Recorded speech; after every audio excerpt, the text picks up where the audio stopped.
धन्य झाली बाई या मुलीची। रमाई, सून पण अगदी लाखात एक शोधून काढलीस। सखूच्या माहेरी सगळे चोरावर मोर आहेत। हो ना, खोटे दागिने सखूला देऊन खरे दागिने विकून मोकळे झाले। किती निर्लज्जपणा। काय पण आई वडील आहेत, मुलीच्या भविष्याची जरा सुद्धा काळजी नाही। सखू, अगं तू बोल ना काही। तुला ठाऊक आहे ना हे? तुझ्या उमायाप्पांनी असं का केलं असेल? सखू अगं बोल ना काही। सखू काय बोलणार आहे? कितीतरी प्रसंगांमध्ये पाहिलंय, सखू अशी निगरगट्ट असते, तोंडातून एक शब्द सुद्धा निघत नाही तिच्या।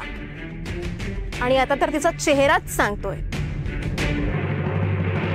दागिने विकण्याच्या कटकारस्थानात सखू पण सहभागी।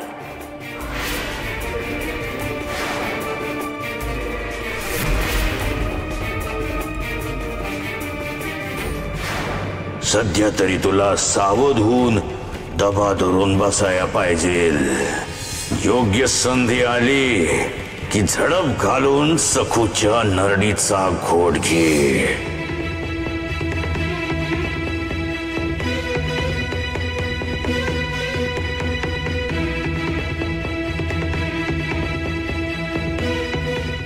नाही हो, माझे अप्पा असं कधी करणार नाहीत। वैद्यबुवांनी त्यांना दागिने विकताना स्वतः पाहिलंय। हो, पण अप्पांकडे दागिनेच नाहीयेत तर ते विकणार काय? पण सखू तुझ्या समोर तर वैद्य आजोबांनी सांगितलं ना हे। म्हणजे वैद्यबुवा खोटं बोलतायत असं म्हणायचंय का तुला?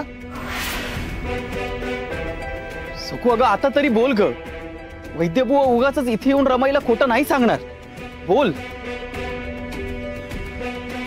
मगाशी मी असंच म्हणाले, पण आता मला खात्री वाटू लागलीये, दागिने विकण्याच्या कटकारस्थानात सखू पण सामील होती। हिला सुद्धा माहिती असणार आहे।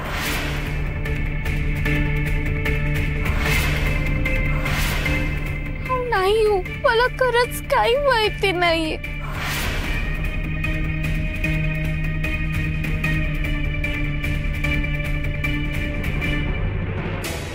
बाबाजी, तुम्ही म्हणालात म्हणून मी गप्प राहिले, पण आता मला अशक्य होतंय। आधी वाटलं तुम्ही माझ्यासाठी काहीतरी डाव टाकताय, पण नाही। बाबाजी, तुम्हाला दिव्य दृष्टी आहे। सखूच्या आई बापाची कृष्ण कृत्य तुम्हाला दिसली म्हणूनच तुम्ही मला म्हणालात ना। मला समजतंय बाबाजी, पण आता हळूहळू सगळी शस्त्र बाहेर काढायला हवी। सगळ्यात आधी दिगूला माझ्याजवळ खेचायला हवा, सखूपासून तोडायला हवा। रमाई,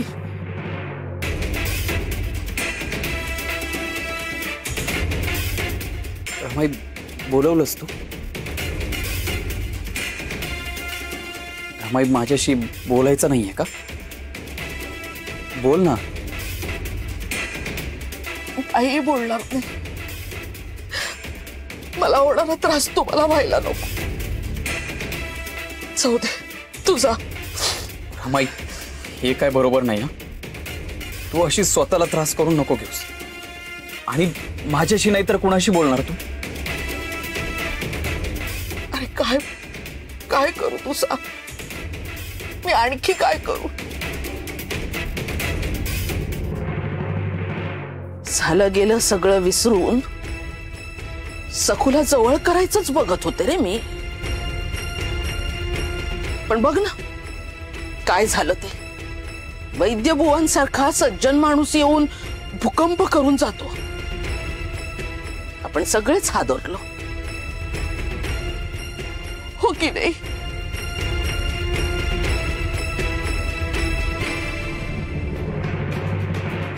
म्हणजे यमुना म्हणते तसं जर सखू या गटात सहभागी असेल तर मला कल्पनाच करवत नाही। मग बरोबरच आहे ना, काय बोलणार ना ती?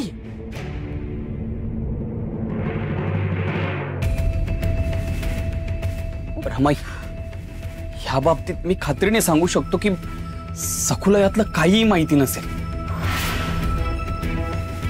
अगं सासरी राहून माहेरी काय सुरू आहे हे तिला कसं समजेल? आणि हा विषय दागिन्यांचा आहे, तो तिला कसा माहिती असेल रमाई? आणि मला एवढं ठाऊक आहे की काही झालं तरी सकू खोटं बोलणार नाही. हा अजून तिची बाजू घेतोय ना. ठीक आहे, मी दुसरा डाव टाकेन. दिगू, अरे पण याचा काय परिणाम होईल याचा जरा विचार कर ना. कसला परिणाम रमाई?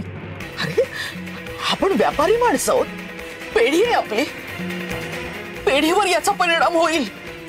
तो कसा? गावातल्या लोकांना हे सगळं कळलं तर, ही गोष्ट गावभर झाली तर आपली चितू होईल ना. लोक म्हणतील मनोरमाला तिच्या व्यायाने फसवलं. आपले कर्जदार काय म्हणतील?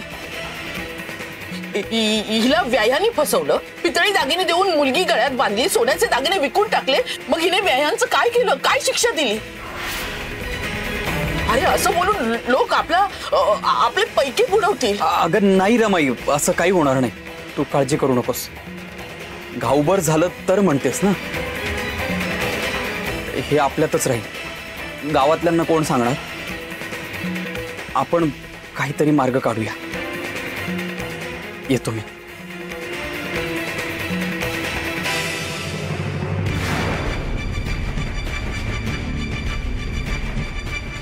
गावातल्या लोकांना कोण सांगणार? मीच ती व्यवस्था करणार. तुला पुरावा दिल्याशिवाय तू वरची पायरी गाठणारच नाहीस. नुसती कल्पना नकोच, स्वतःच्या डोळ्यानेच बघ.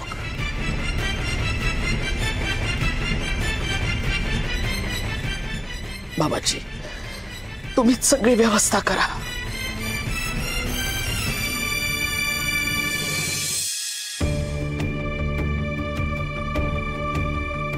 वैद्यबुवा, काय हो, नियम कसा काय मोडलात? विठुरायाला नमस्कार न करताच चाललात? नाही, काही नाही. अहो, विठुरायाकडे साधं बघितलंही नाही तुम्ही. देवळात जाणार नाही का नमस्काराला? शिवाप्पा सारखे एकनिष्ठ विठ्ठल भक्त जेव्हा दुराचार करतात, कुमार्गाने नीती सोडून वागतात, तेव्हा विठ्ठलावरचाच काय या जगावरचाही विश्वास उडून जातो. कोण?